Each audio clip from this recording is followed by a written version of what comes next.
యం బ్రహ్మా వరుణేంద్రరుద్రమరుతస్తున్వంతి దివ్యైస్తవైః వేదైः సాంగపదక్రమోపనిషదైః గాయంతి యం సామగాః ధ్యానావస్థితతద్గతేన మనసా పశ్యంతి యం యోగినో యస్యాం తం న విదుః సురాసురగణాః దేవాయ తస్మై నమః. శ్రీభగవానువాచ సుదుర్దర్శమిదం రూపం దృష్టవానసి యన్మమ దేవాప్యస్య రూపస్య నిత్యం దర్శనకాంక్షిణః.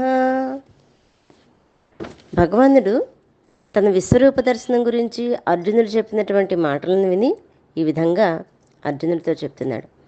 భగవానుడి యొక్క విశ్వరూపాన్ని చూసి మిగుల భీతి చెందిన అర్జునుడు తనకు భగవానుని యొక్క శాంత స్వరూపాన్ని చూపించమని కోరాడు. భగవంతుడు తన యొక్క శాంతస్వరూపాన్ని చూపించగా అర్జునుడు, నీ యొక్క ప్రశాంతమైన ఈ మనుష్య రూపాన్ని చూసి నా మనస్సు కుదుటపడింది, ఇంకా నేను స్వస్థత పొందాను అని చెప్పగా శ్రీకృష్ణుడు తాను చూపించిన రూపం యొక్క మహిమాతిశయాన్ని 2 శ్లోకాల ద్వారా తెలియజేస్తున్నాడు. భగవంతుని యొక్క స్వరూపాన్ని సామాన్యులెవరూ చూడలేరు.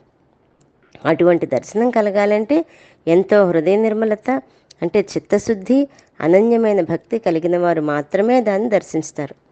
అనన్యమైన భక్తి అంటే ఇతరములైన ప్రాపంచిక విషయాల మీద మనస్సును ఉంచకుండగా కేవలము పరమాత్మ యందే అనన్యమగు ప్రేమ, అనురాగము, ఆసక్తి కలిగి ఉండాలి అని తెలుస్తాను.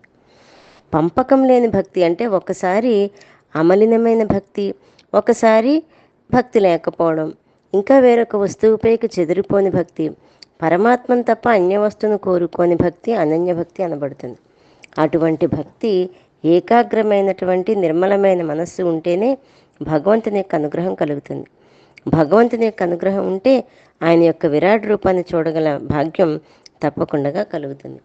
అటువంటి విరాట్ రూపాన్ని చూడగలిగే శక్తిని మనకు ప్రసాదించమని ఆ భగవంతుడిని ప్రార్థిస్తూ జై గురుదత్త.